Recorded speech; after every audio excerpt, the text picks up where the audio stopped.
Part 1. The Dissolving Self. Imagine waking up and not fully recognizing the person behind your own eyes. The world looks familiar, but somehow distant, like you're watching your life from behind glass. You move, speak, breathe, yet every action feels like it belongs to someone else.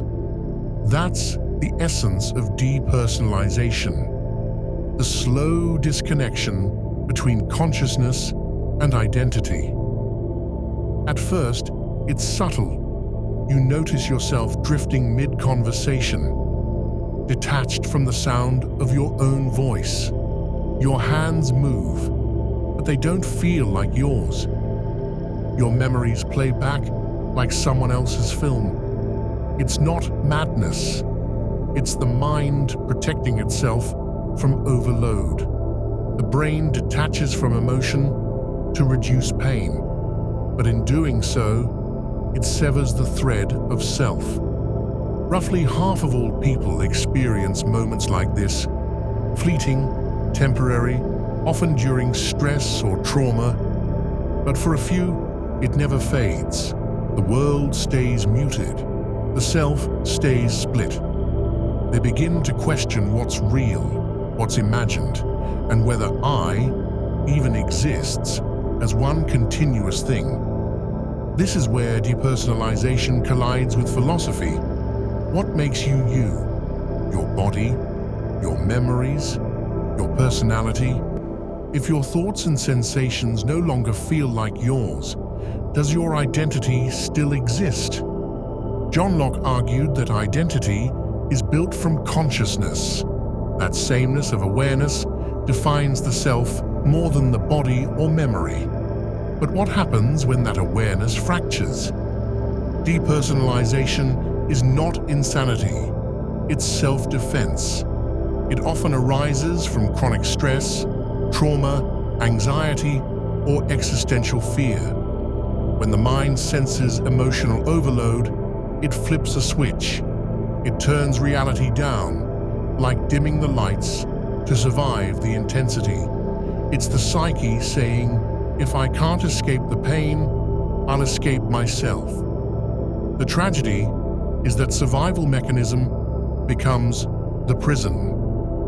To understand depersonalization, you have to understand how identity is constructed. Every belief, memory, and label forms a thin layer around consciousness. When the system destabilizes, those layers peel away, revealing the void beneath.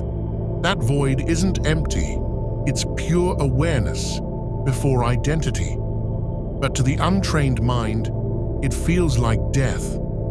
The fear of losing the I is ancient. Philosophers have debated it for centuries, and mystics have chased it deliberately through meditation and ego dissolution. The difference is intention. When you choose to let go, it's transcendence. When it chooses you, it's terror.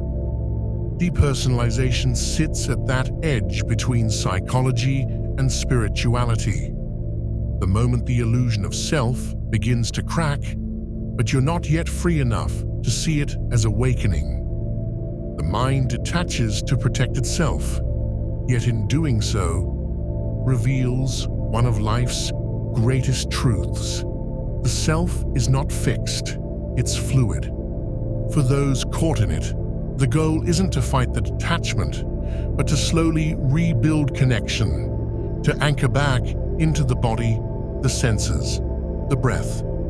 You don't overcome depersonalization by forcing reality to feel real again. You do it by making peace with the disconnection, by realizing that what feels gone is not destroyed, only disconnected. This is the paradox. The more you resist detachment, the deeper it grows. The more you observe it without fear, the faster it dissolves, because what you're really observing isn't the loss of self, it's the space beneath it. And that's where the journey begins. Part 2. The body as a stranger. It begins with a quiet betrayal. The moment your body stops feeling like home. You look at your hands and recognize them, but the recognition feels distant. You move, but it's mechanical, like someone else is operating you from the inside. The body, once your anchor of identity, becomes foreign ground. You know it's yours, but it doesn't feel like it. This is the split. The nervous system detaching to protect you from pain it can't process.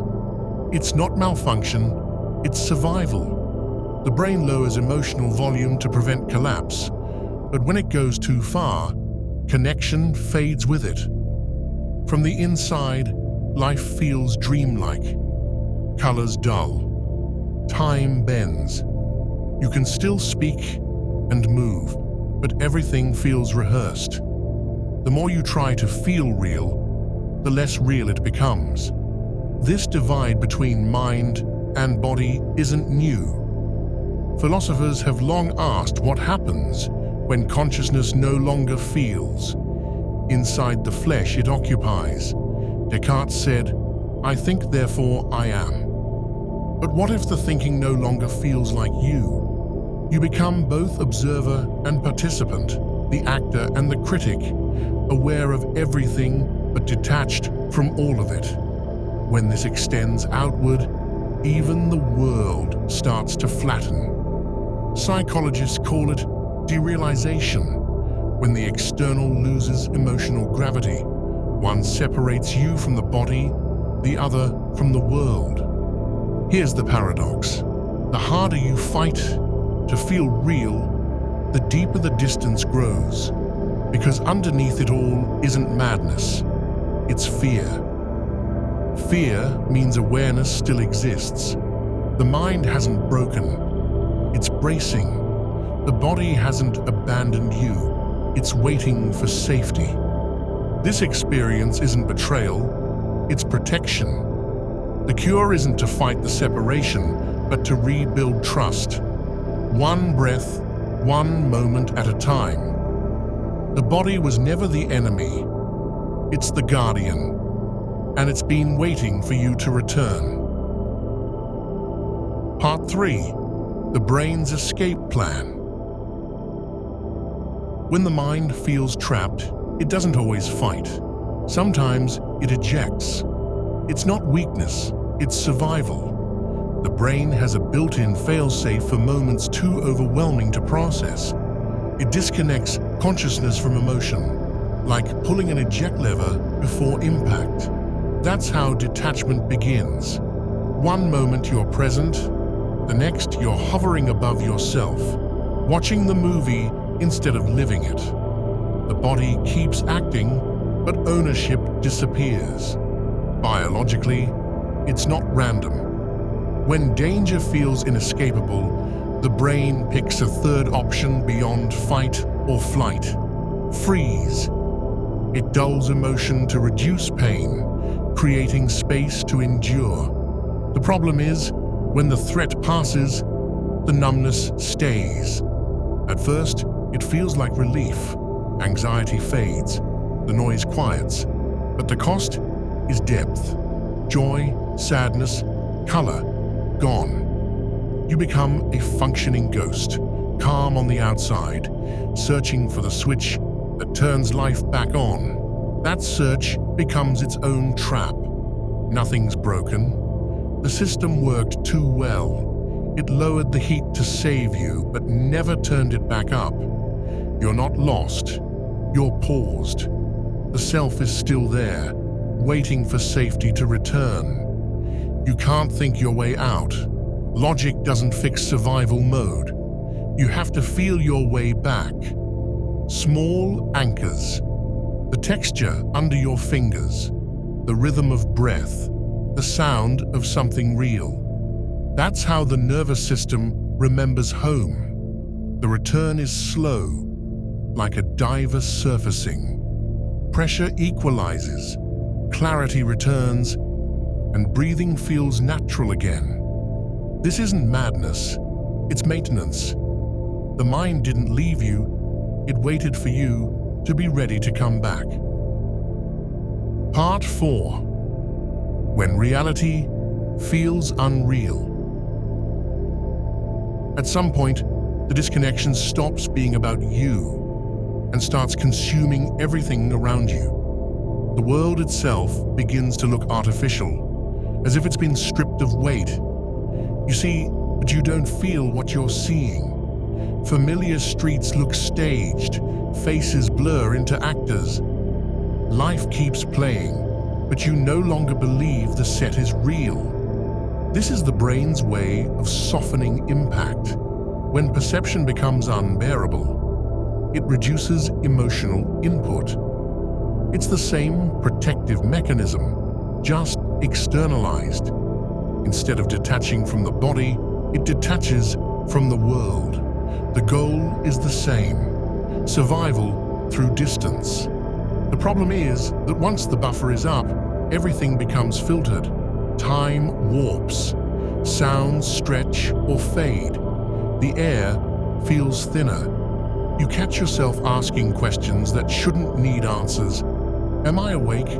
Is this real? And the more you try to confirm it, the less certain you feel. It's not delusion, it's sensory flattening. The emotional color that gives reality depth has been muted.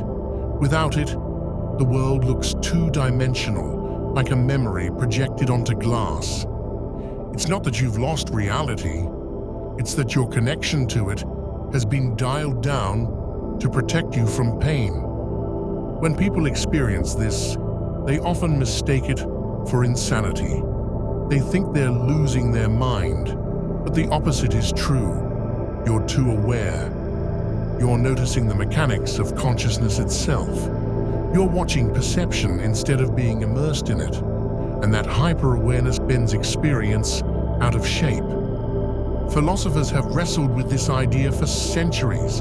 How do you prove reality is real? How do you know the world isn't just perception itself? Most people never ask those questions because emotion makes reality feel obvious. But when the emotional link is severed, you're forced to confront the terrifying truth. You can't prove anything, you can only experience it. That's why grounding techniques work. They reconnect the senses to meaning. You smell something strong, you focus on temperature, you move deliberately. These simple actions remind the body that it exists within the physical world, not apart from it. The goal isn't to argue reality into existence, it's to embody it again. Over time, as safety reestablishes itself, depth returns, sound regains warmth, vision regains texture.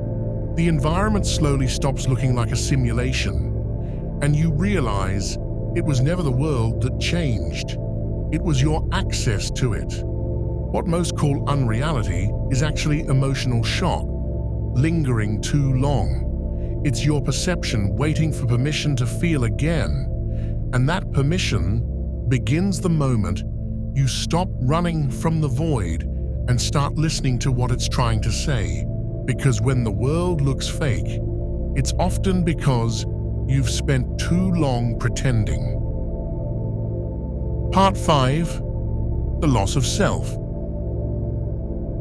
There's a moment in this experience that goes beyond numbness, a quiet terror that you might never return to who you were.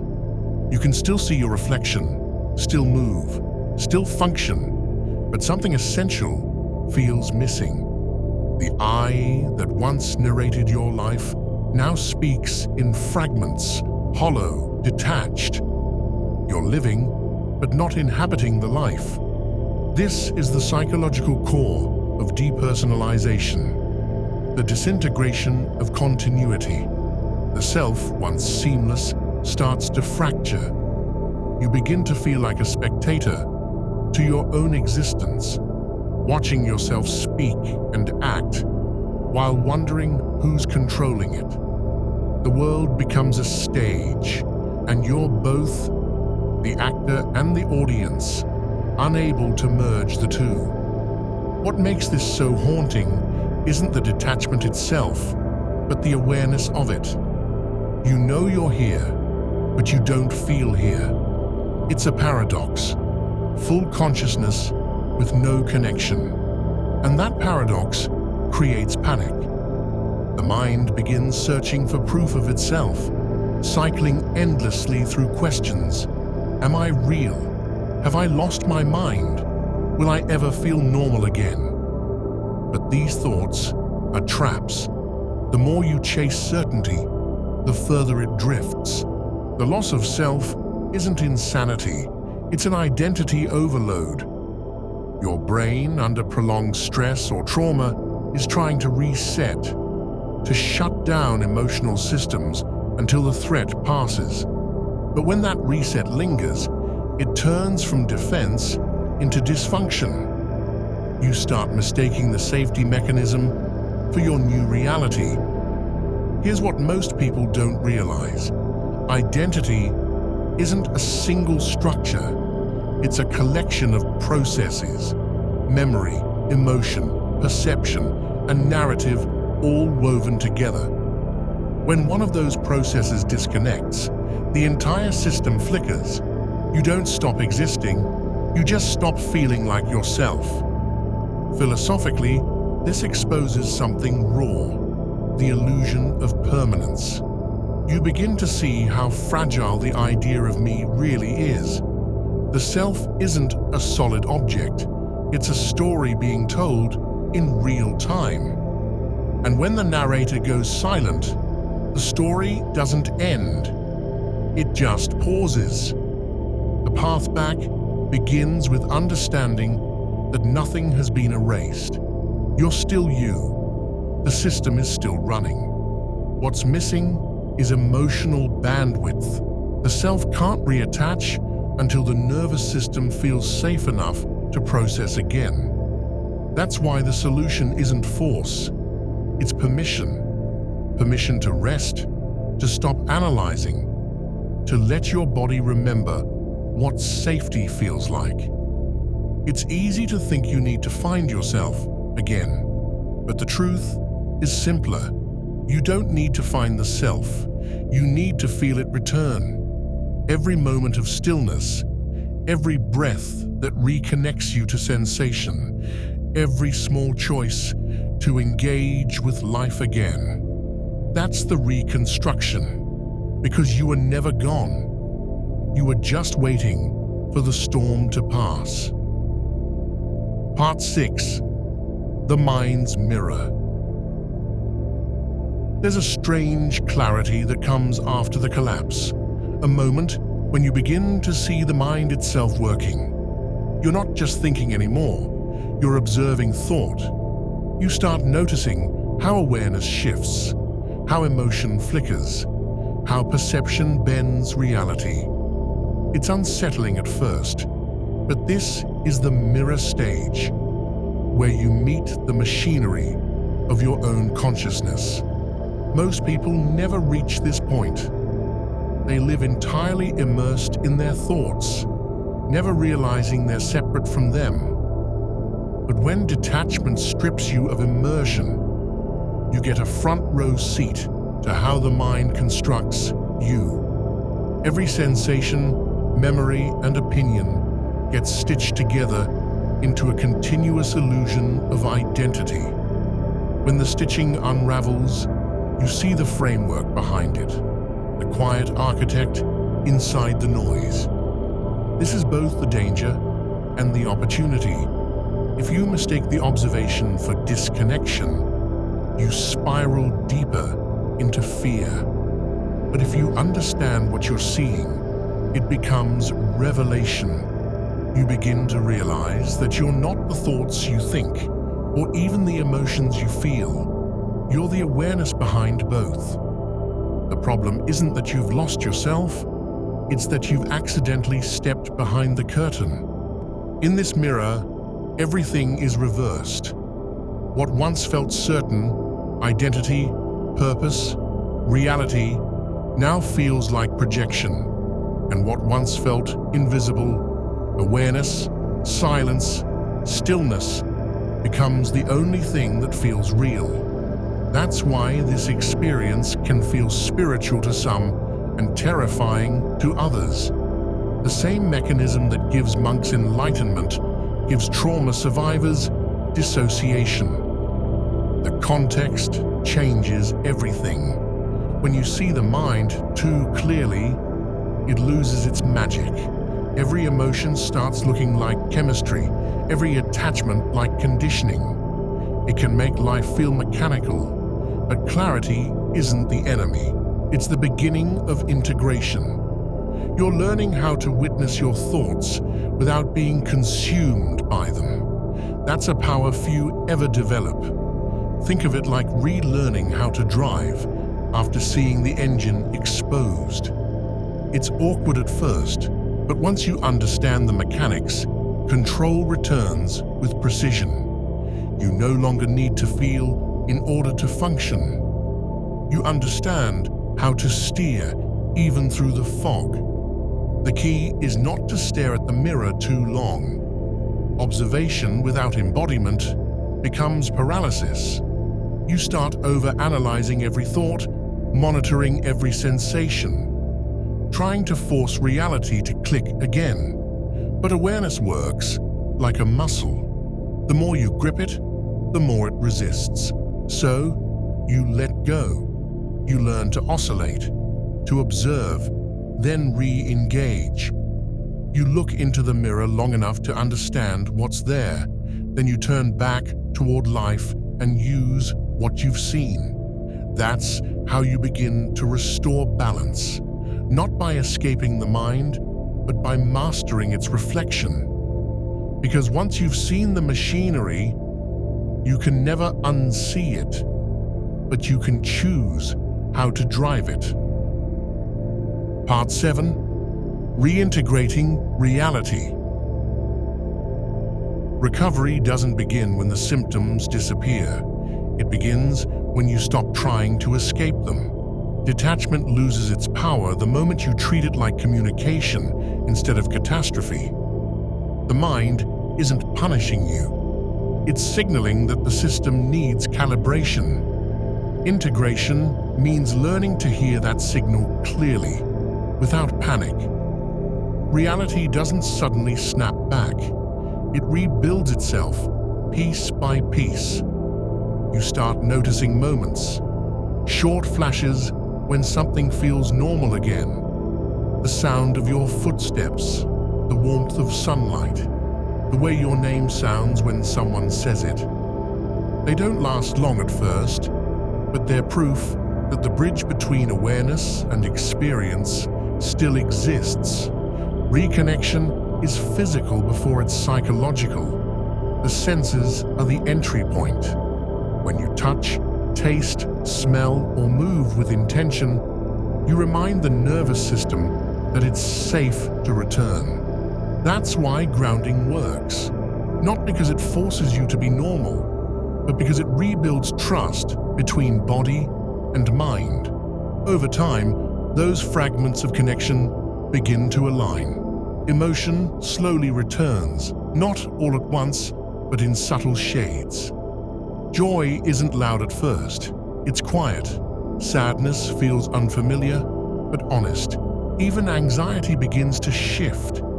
It stops feeling like danger and starts feeling like energy. These are the early signs that the self is integrating again. But the mind will test you. It will check to see if you still fear the void.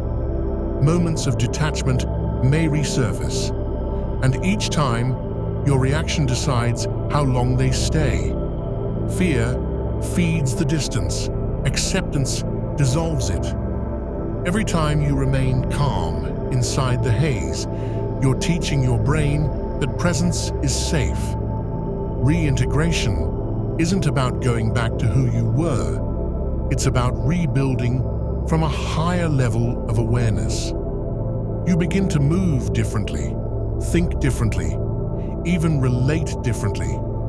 You stop clinging to control and start responding with precision. The world regains its depth, but now you see the architecture behind it. Philosophically, this is the point where experience and understanding merge. You realize that the separation between self and world was never absolute.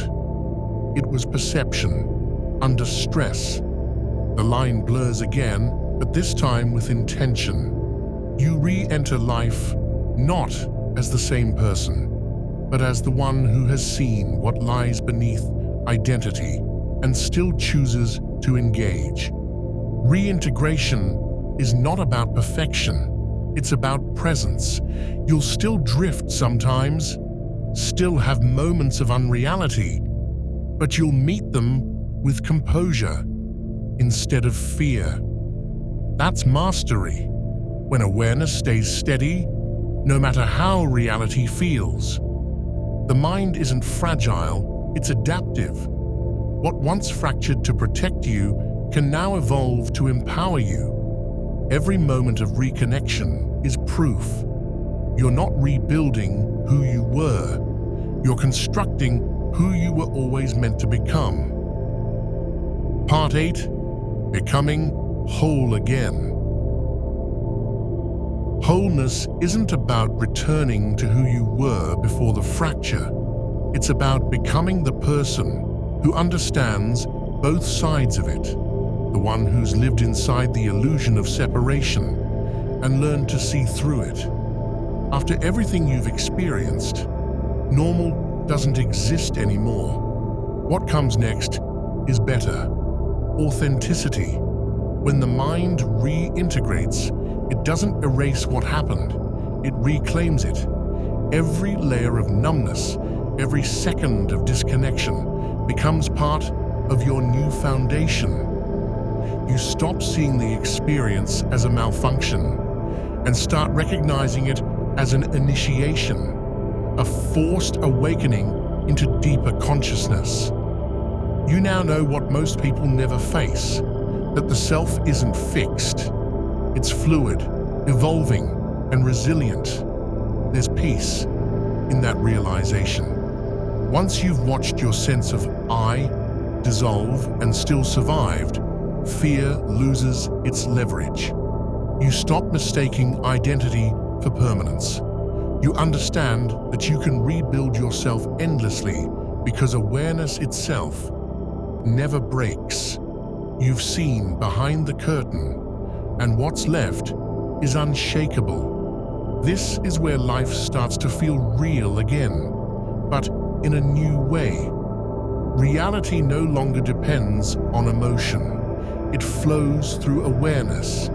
You're no longer trapped inside perception. You're aligned with it. You begin to experience the world as both participant and observer, fully engaged, yet deeply aware. That duality, once terrifying, becomes your advantage. You move through life lighter now. You notice how people cling to roles, chase validation, drown in distraction, all to avoid what you've already endured, the silence within. You understand why they run, but you don't need to anymore. You've stood in that silence and come out whole. The final stage isn't about celebration, it's about calibration, learning to live with depth without losing simplicity. You act without overthinking. You feel without fear. You observe without detaching. You carry awareness like armor, but wear it lightly. And here's the hidden gift. Once you've seen through the illusion of identity, empathy deepens. You stop judging others by their masks because you know what it's like to lose your own. You see the world's collective dissociation, the way people live disconnected from themselves, and instead of condemning it, you understand it. You move differently because you've returned consciously. Depersonalization taught you something brutal but beautiful. That identity is not ownership, it's participation. You don't have a self, you become one, moment by moment. And once you realize that, you can never truly feel lost again. This is what it means to become whole. Not perfect, not permanent, but fully aware of both your fragility and your depth. To live awake, embodied, and unafraid of disappearing. Because you know now, what's real isn't what you can hold. It's what never leaves, even when everything else does.